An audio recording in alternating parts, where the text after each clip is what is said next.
So, damn, maybe I do have a big head. God, this would be so hard to, like, Mark Zuckerberg. Just take me to the metaverse, buddy.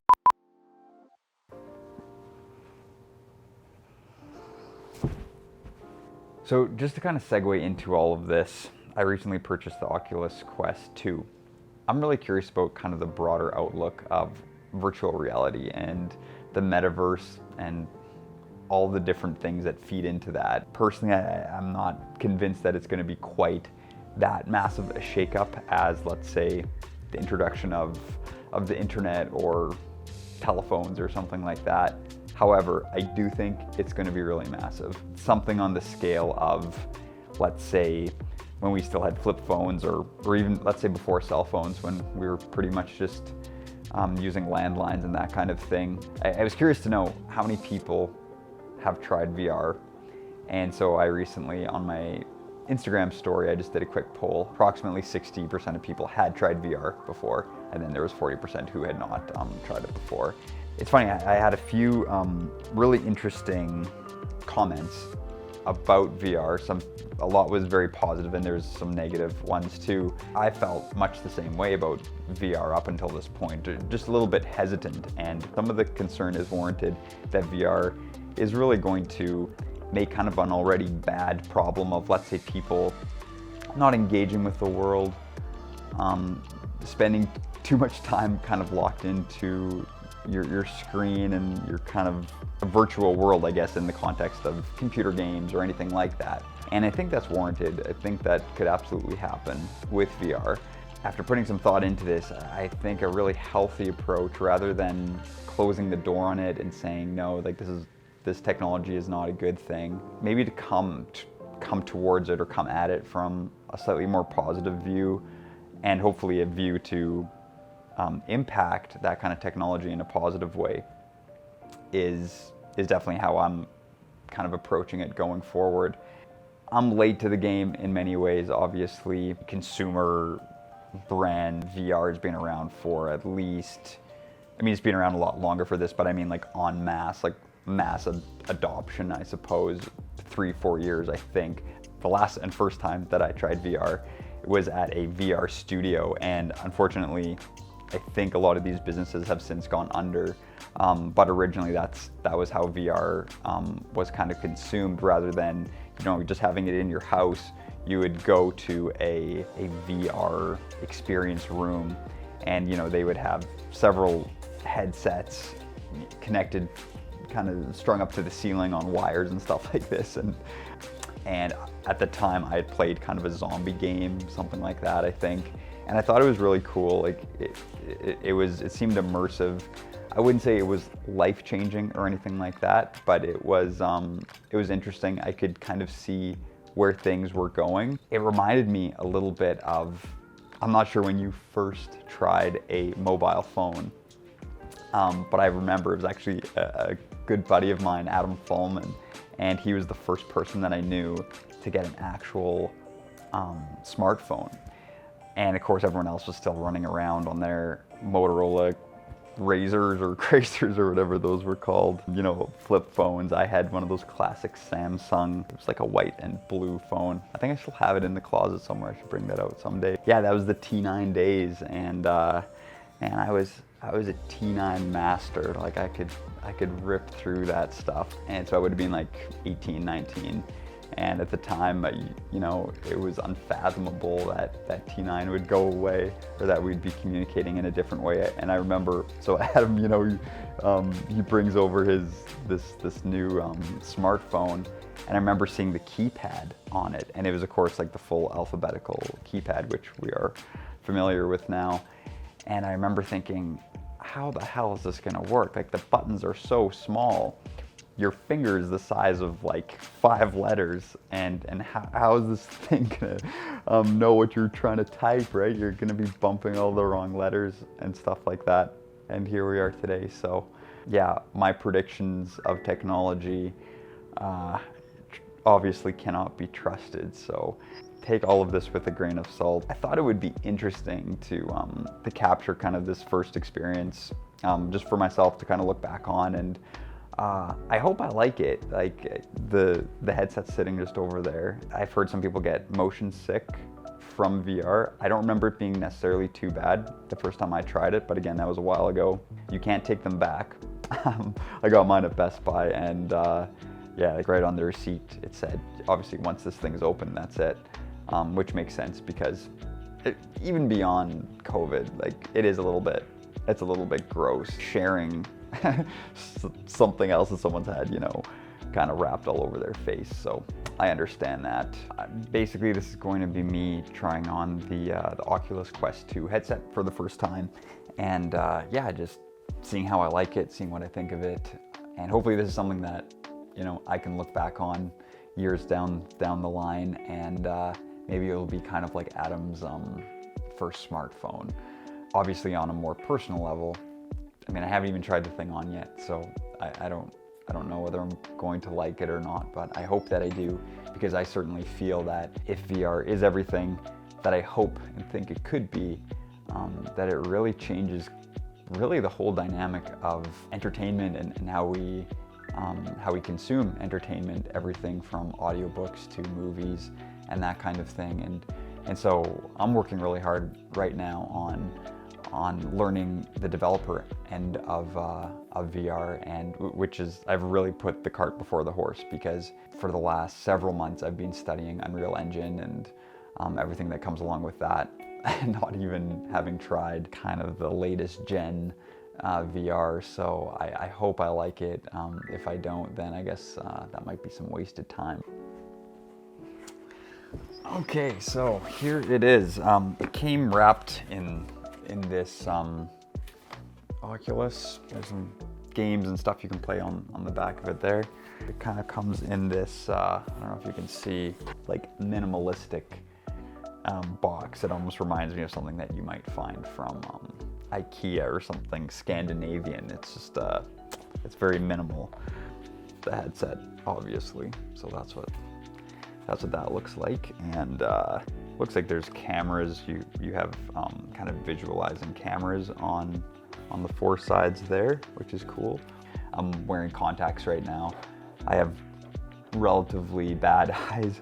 I can only see probably about a foot or so clearly without any glasses. And then there's just some other shit in here. I don't think this is important. This is kind of a weird thing here. Looks kind of like yeah, anyway. The two hand controllers. So okay, so first things first.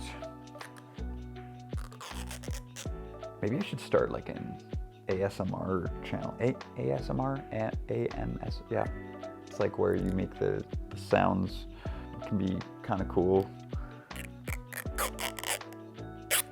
Oh, yeah, anyway, always a good sound. Here we go.